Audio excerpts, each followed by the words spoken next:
Today at Kentville Toyota, we are comparing the Toyota Prius. Does it fit your lifestyle? Does it fit your budget? Let's find out. Hi, I'm Randy at Kentville Toyota, and tonight we're going to talk about the all-new 2024 Toyota Prius.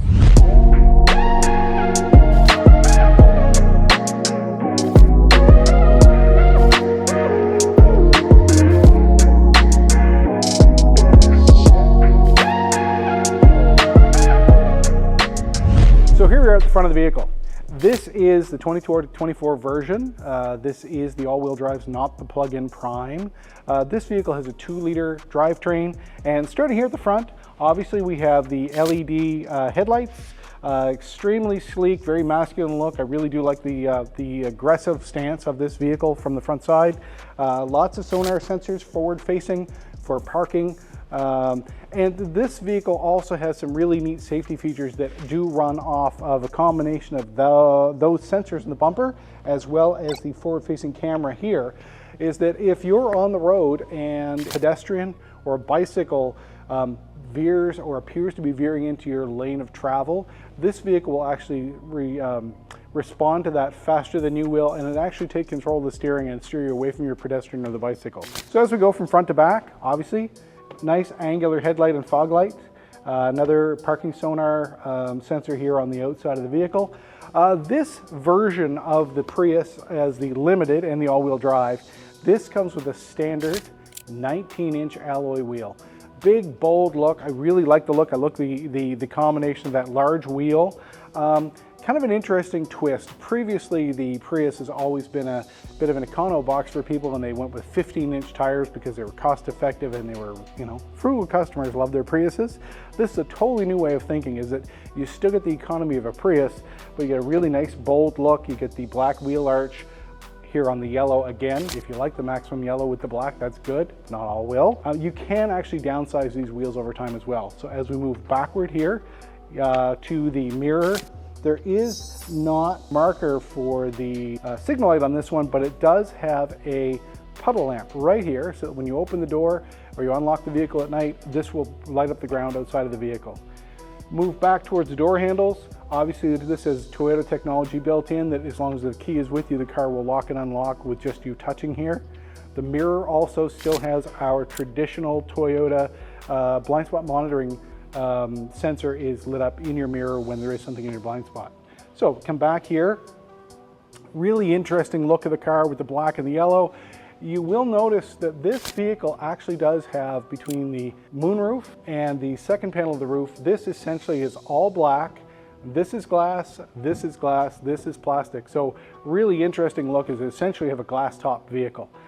As we come back here a little further, again, Toyota hybrid, so obviously we have a locked gas door because there's a pressurized system. And visually, really interesting car to look at. Great body line. Pretty happy with this overall. Customers who have had them so far love them. This color again, very polarizing. Let's leave it at that. So let's go around to the back and see what we can find in the rear hatch. So here we are back at the rear of the 2024 Prius Limited.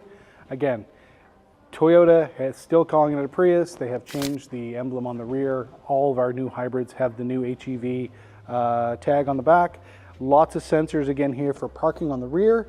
This is a limited trim, so the nice feature on this particular vehicle is it has a power hatch.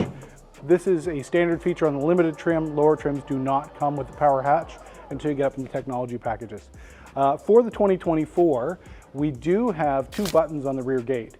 Traditionally, even the Priuses with the rear gate that was a power gate, they had just a close and lock, just a close feature. The newer vehicles come with a close and lock. So as you deposit whatever it is you're going to put in the back, press that button on the right, bang, you leave, and as you walk away, it closes the rear hatch and everything locks up for you. So that's kind of a nice feature, so you don't have to stand and wait and lock the vehicle after the hatch closes. So privacy cover, standard feature on this vehicle, very easily detached, literally just hook and loop. If you do want to take it out, if you need more space for packages, whatever you're going to put in here.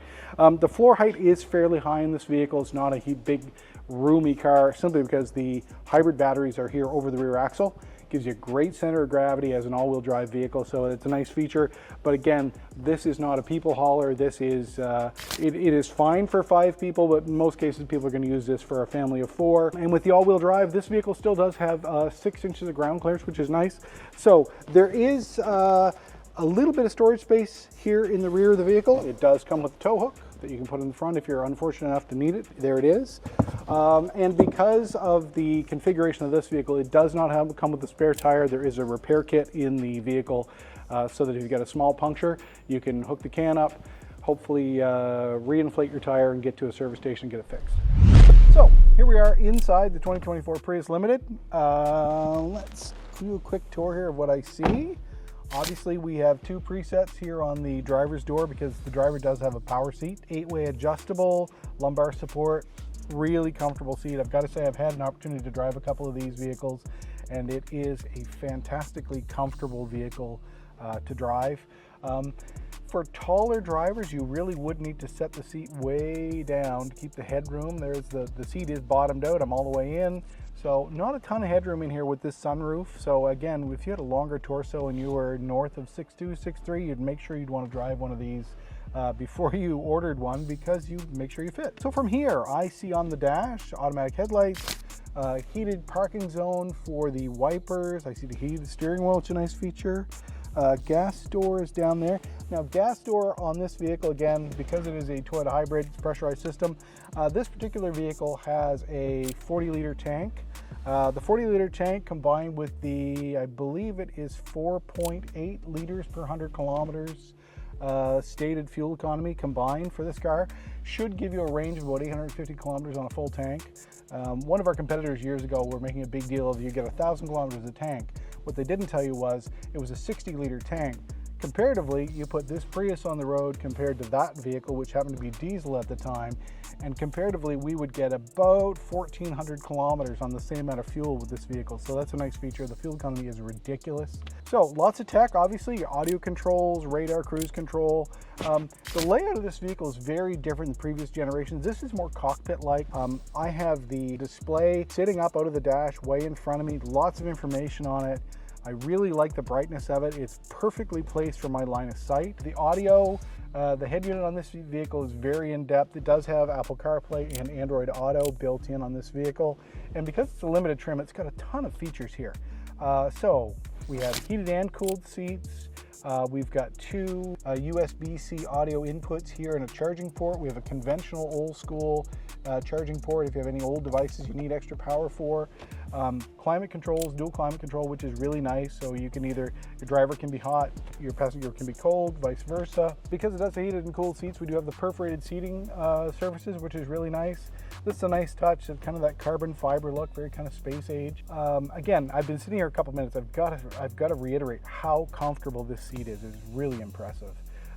So wireless charging, automatic parking brake, drive modes here. This is a nice change for a lot of people who really found the previous generations of the Prius to be a little more spaceship-like. This is more conventional that we're all used to with a conventional shifter. Again, once you look at the controls, it's very Prius, but for someone who's never driven a Prius before, it's a little more utilitarian than we're used to, and it's a little more comforting for people who've not been previous Prius drivers. I see JBL speakers in the front. The audio system in this vehicle is really impressive. I've got to say that between the XM satellite radio and pairing it with my device, the sound quality here is really a nice touch. Good big sunroof. Manual covers for you to use to cut the glare. I do find driving with my sunroof open with my glasses, I get glare from the back depending where the sun is. So that's a nice, easy, convenient touch. I don't have to go fishing for buttons. I can literally just grab it. So I have the seat pretty well set for myself. So I'm gonna go in the back, see what the layout is like, and see what it feels like to be a rear passenger here. Come on, let's go in back there. Okay, so as I'm about to get in the rear of the vehicle, I noticed something really unique, is that we have your conventional hidden switch here for the door that we see on a lot of our vehicles when they put these hidden door handles in. There's a secondary switch on this one. So this is the electronic switch, and I'm assuming because of the depth of the throw on here that you have to push it in, there's also a mechanical latch so that this vehicle is without any electricity you can literally shove your thumb way down in there and still unlock the door. It's not the most comfortable thing to do, but it will work in case the battery's dead. So I'm going to carry on, get in the other side of the vehicle and see what it fits like. So here we are in the rear seat of the car. And as I have said on some of these other videos, I have a long torso. Again, I'm only 5'10", but I seem to be disproportionately tall from the waist up. There's not a ton of headroom in here for me. I am sitting, my hair is literally touching the roof, and if I was a little taller or you were going over speed bumps, this would not be the most comfortable place for me to spend some time. So the seat itself is very comfortable. No rear pocket on the driver's side, which is less than ideal for me. There is one on the passenger side. Obviously we have heated seats for both rear passengers, which is a nice touch. And we have two USB-C charging ports here. No fan controls or anything, literally just the heated seats. The armrest is pretty standard for most of the Toyota product. Again, good comfortable seating. I do like the seating surface. This is comfortable for me, but the headroom is a bit concerning because the sweeping roof line of this vehicle obviously gives you a fairly low roof, and this upper trim that does have the sunroof in it, obviously you do lose a little bit of headroom because of the dynamics of how the sunroof has to be fitted in the vehicle. So a baser trim would give you probably another couple of centimeters of headroom, which I would want if I was coming in here for any more than a few minutes or a half-hour drive. It would be not ideal. But again, seating position is comfortable. Door closed. You have quite a high door line here, so it's just below my shoulder height. Again, longer torso, but just an interesting observation that this is a fairly small space. But the opening itself opens up nice and wide. I don't see any issues with that as far as access goes. Yeah, just my biggest observations for me is that this is a really tight roof line. I'd much rather be the driver than the rear passenger.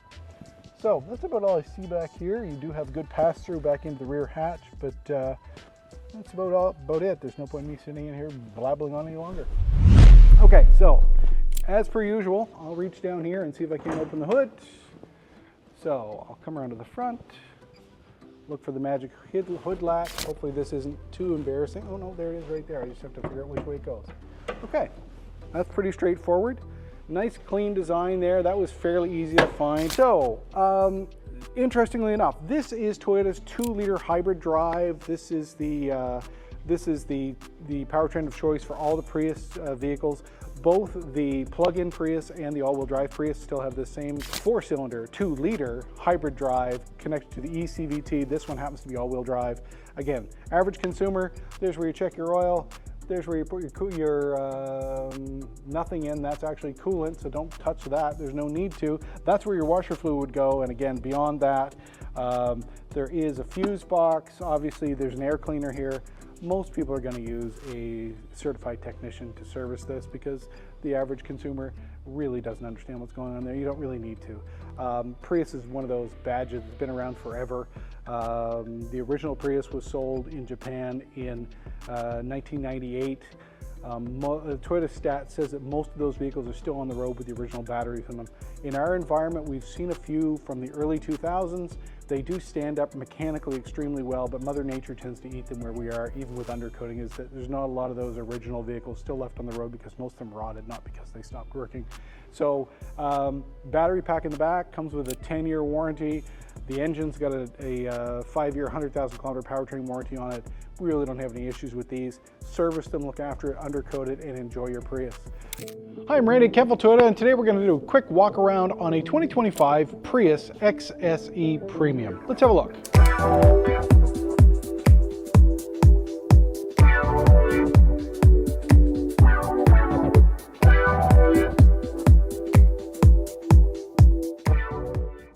Hi everybody, it's Randy from Kentville Toyota. I just want to let you know that if you're in the market for a used vehicle, please look us up at Kentville Toyota and mention the YouTube videos and we'll have a special incentive for you. Thanks for your business. So here we are at the front of the 2025 Prius. Last year this was called a Prius Prime. Today it's just called a Prius plug-in. So Toyota has changed the naming on their plug-in hybrids for 2025.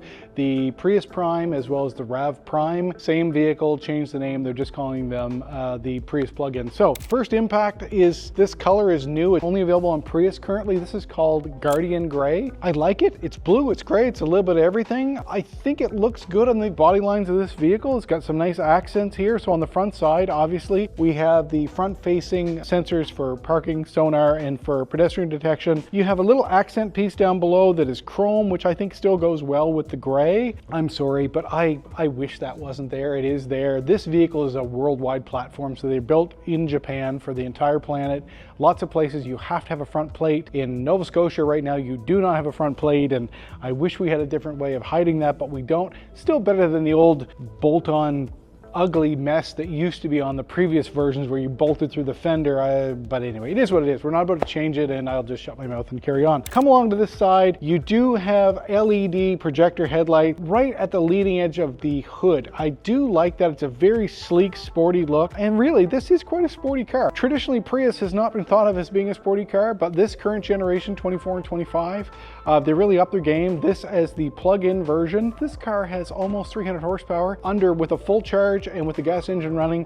This thing will go like a scared cat. Again, that's generally not what people are buying a Prius for, but it's kind of fun that you can get ridiculously good fuel economy. You can drive on full electric, or if you were forced to, you could drag race with it. Again, we're not recommending you should drag race anything unless you're on a closed course. So let's come around to the driver's side and see what we see for accents.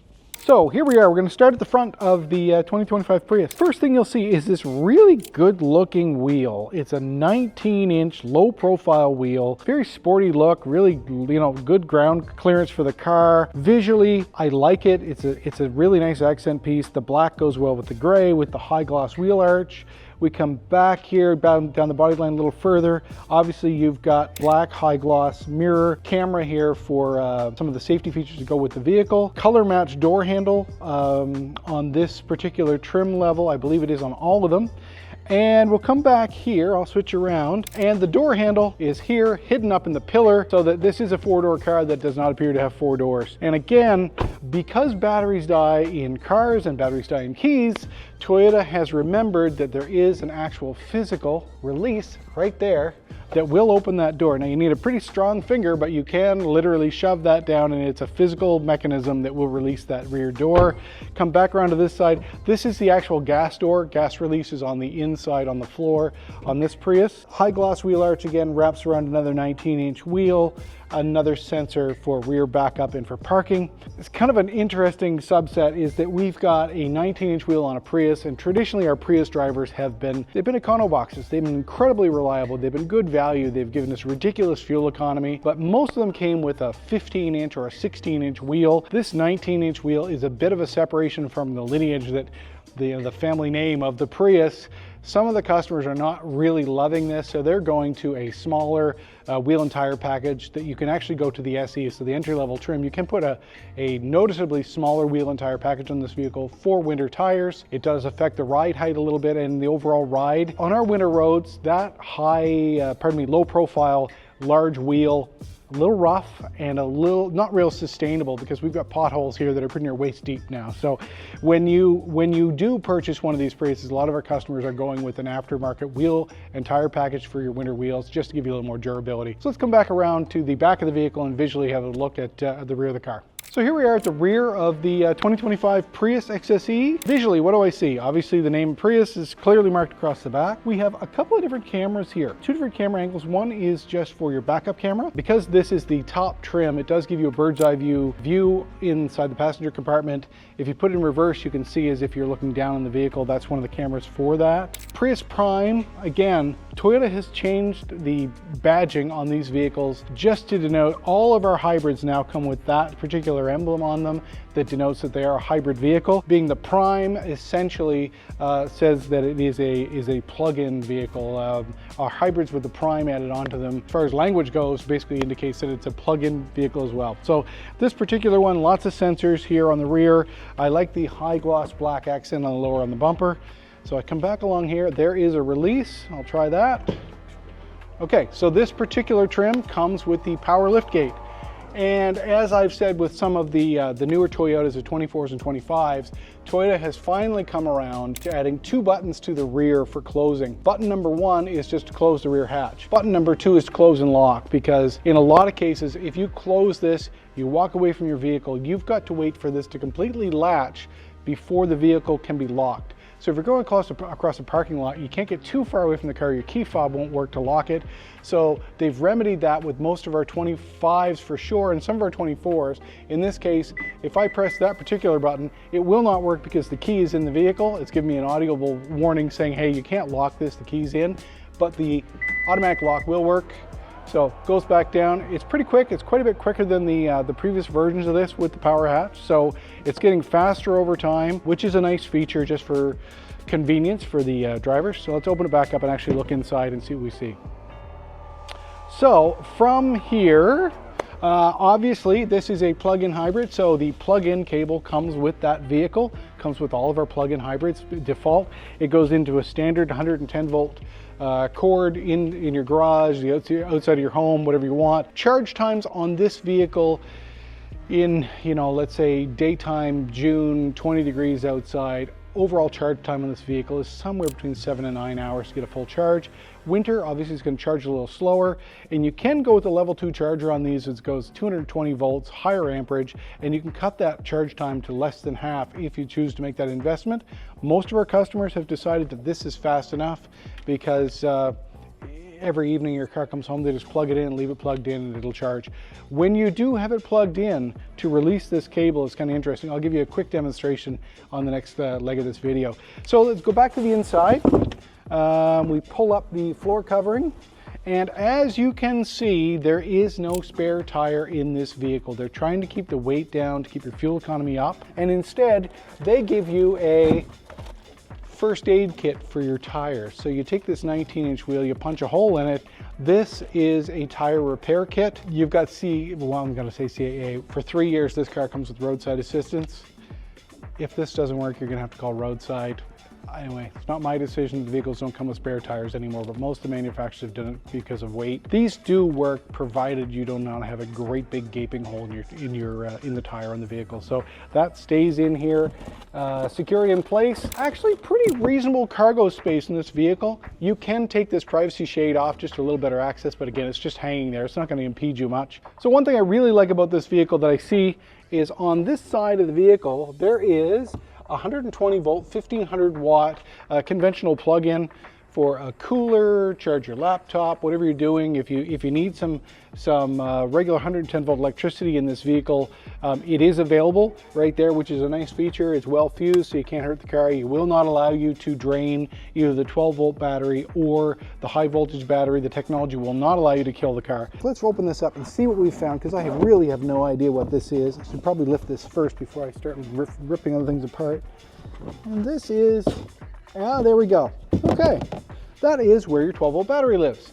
So in a case when this battery dies, and this battery will die, it's inevitable, 12 volt batteries will only last so long. When you're boosting this car, this is the boost point. So when you need to boost this vehicle, you need to understand where that is and how to do it. So when you take delivery of any vehicle from Kentville Toyota or any other store around the country, ask your sales professional, how do I boost my car when my battery dies? Because your battery will die. It's just a matter of when. Maybe 10 years down the road. Let's hope it is. But whenever that is, you need to understand how to do it safely so you're not going to fry anything on the car, because there's a lot of technology in here that needs to be looked after. So here we are back, as I mentioned earlier, we're back at the charge side of the vehicle. So passenger side of the car is where the charging port is. This vehicle is unlocked, so we press this, automatically releases, open it up, and the charge pin, take the cover off. Again, this was just in the trunk of this vehicle or under the hatch. Snap it in place, like so.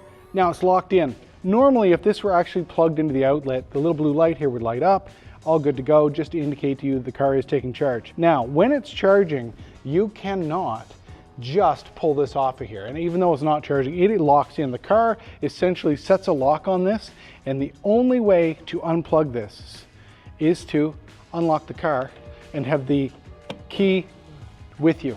If the key's not with you, you cannot detach this. So if you're sitting in a public place or even in your own backyard or your parking space, at your apartment, in your condo, wherever you are, you cannot, no one can just randomly walk by and unplug your car for you. That safety feature is built in. You need to be in possession of the key fob, and you need to release it before you can unplug this, whether it's charging or not charging. Nice safety feature, and also prevents this from being stolen, because these are not cheap to replace. So let's go back inside and have a look at some of the features on the interior of this vehicle. So here we are in the driver's seat, or partially in the driver's seat of the 2025 Prius. The things that I see functionality-wise, we have a programmable driver's seat, two preset programs for driver and secondary driver. Control-wise, there's lots and lots of tech here. Automatic headlights are standard feature on this vehicle. That is, there's a switch here to turn them on. There is the cowling, where your wipers park on most Toyota vehicles. They've added a feature where the bottom piece of glass down where your wipers sit, you can heat that to keep them from icing up, and there's the switch for that. The the heated steering wheel is there. You can turn the power on off to the 120 volt AC outlet in the rear. Here on my left, way down low, we've got the rear hatch release that you can do both with the key fob, the rear hatch, as well as this button, and your gas door release is here as well. Trip odometer settings to my right. So this car is running. Obviously it's in EV mode, so it's the gas engine is not running. It's a little quieter than it would be with most of our vehicles, and we're allowed to do this in the showroom. So really nice technology here. Wireless charging that is vertical rather than horizontal. Traditionally our wireless chargers have been horizontal up in this position. Again, it worked fine, but there were some issues with your phone sliding around, cornering, bumps, those kind of things. So this charging position to drop in this slot is very handy. I really like that feature.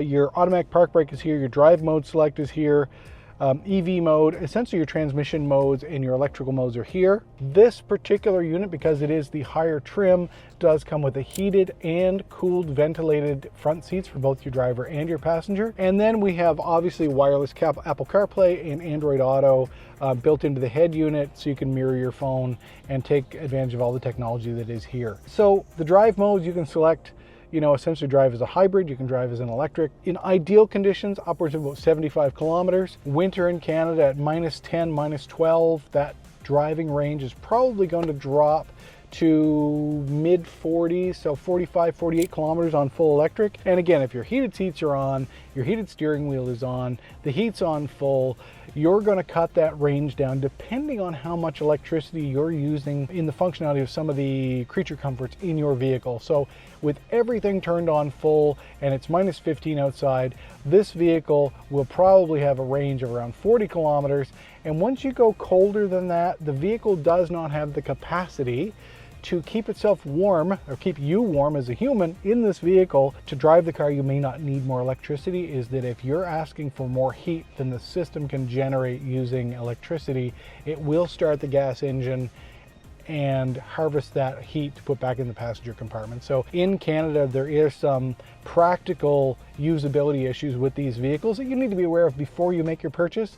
Is that us explaining it after you've had what you feel is a negative experience doesn't help anybody. So we need to talk about it up front and talk about the usability of the electric portion of this car in true cold winter conditions here in Canada. So full transparency, fantastic vehicle, best fuel economy, best everything in ideal summer conditions, winter conditions, depending on your needs for heat, electricity, and comfort, is that your range is going to shrink disproportionately as to how comfortable you want to be. Let's go back to some of the features. So very large sunroof. It is in two portions. Obviously you do need some structure, so it is subdivided front and back. It has a manual cover here that you can open and close on both the front and the rear.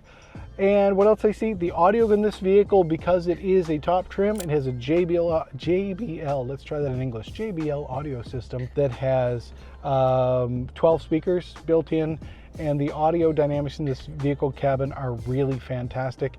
Hard for us to capture that in this format, but if you get a chance to sit in one, put on your favorite piece of music, and you'll find that this really is very, very enjoyable to listen to, just about anything in here, and especially in electric mode, because the car itself is so quiet otherwise. Just for the heck of it, I am going to preset this seat where I'm comfortable, then we're going to go in the back seat and do a comparison and just see how much space I have as a passenger. So again, 5'10", I'm in my comfort zone here is my seating position, so I'm going to go in the back and see if it feels like punishment back there or whether it's comfortable. Let's go have a look. So here we are in the rear of the Prius. I know I said I was going to set the driver's seat and sit there and see if it was comfortable.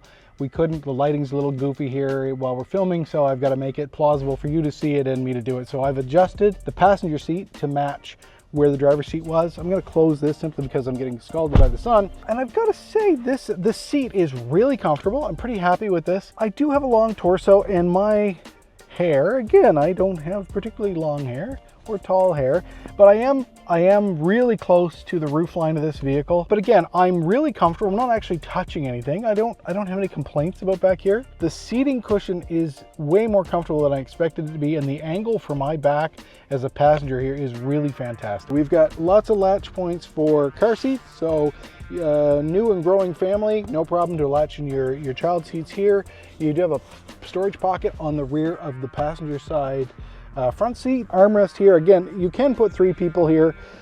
2 car seats would be lots unless you've got really small children, and anyway, then this is probably not the car for you. You need a Sienna. Armrest, great height for me. 2 cup holders. That's very user-friendly, pretty simple here. Yeah, no complaints here. And I've got to say, overall, very comfortable for rear passenger. Headroom is not ideal, but again, this is a smaller car and it is a hybrid, so you can't make the car bigger and have all the features of a smaller hybrid vehicle in the fuel economy if it becomes a bus. So yeah, overall, pretty pleased with this, really. Obviously, we have heated seats in the rear of this vehicle for both rear passengers. You do have 2 USB-C charging ports down here for all your toys and your tech. And miraculously, there is another 110 volt, 1500, yep, same idea, 1500 watt charging port, again, for cooler, computer, anything you need that is not huge electrical demand.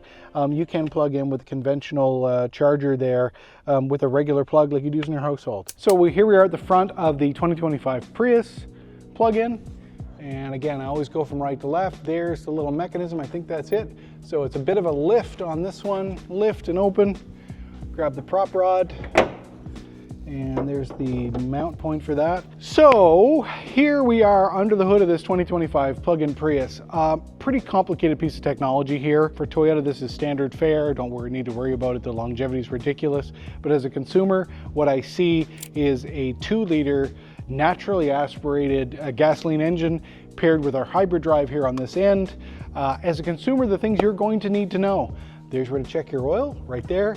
There are the 2 reservoirs. Now there are 2 reservoirs here for coolant. On all of our hybrids, there's a hybrid inverter, and the inverter does one thing specifically. It goes from high voltage from your high voltage battery that's in the rear of the car, near the rear seats, and it converts that into lower voltage. So the voltage changes from AC to DC, high voltage to low voltage, and when you have an inverter doing that, it actually generates a fair amount of heat. So there's a cooler in there, essentially another radiator, that dissipates that heat from the inverter, and that inverter cooler has its own coolant, which does need to be serviced. Most people, it's about once every 5 or 6 years, depending on your kilometers. The pH of your coolant changes and it needs to be looked after just so that it doesn't deteriorate the interior of the car. So that's why there are 2 coolant reservoirs. They're transparent so you can see what's in them and see the levels. And the really thing you're going to interface with is there's your coolant, your washer fluid, not your coolant. Don't put coolant in there, and don't put washer fluid in the other one. So this is for your washer fluid to just keep your windshield clean. Again, this drivetrain, this 2-liter drivetrain is being used in a lot of our platforms, incredibly reliable. That paired with the larger motors in this vehicle gives you great horsepower, great economy, and great performance. So, you know, overall, the average consumer is not going to do much up here. You're going to check your oil, you're going to put your coolant in, you're going to check the reservoir levels periodically to make sure everything is the way it's supposed to be. And that's about it. So I'm Randy at Kentville Toyota. I really appreciate your time today. Comment in the comment section, like, subscribe, do all the things that you're supposed to do on social media to help us keep alive and keep me doing my job to the best of my ability, even though you may not respect how much ability I have. So either way, hope you've enjoyed this. If nothing else, I've made you chuckle about my ridiculous lack of knowledge. Thanks very much. Bye now.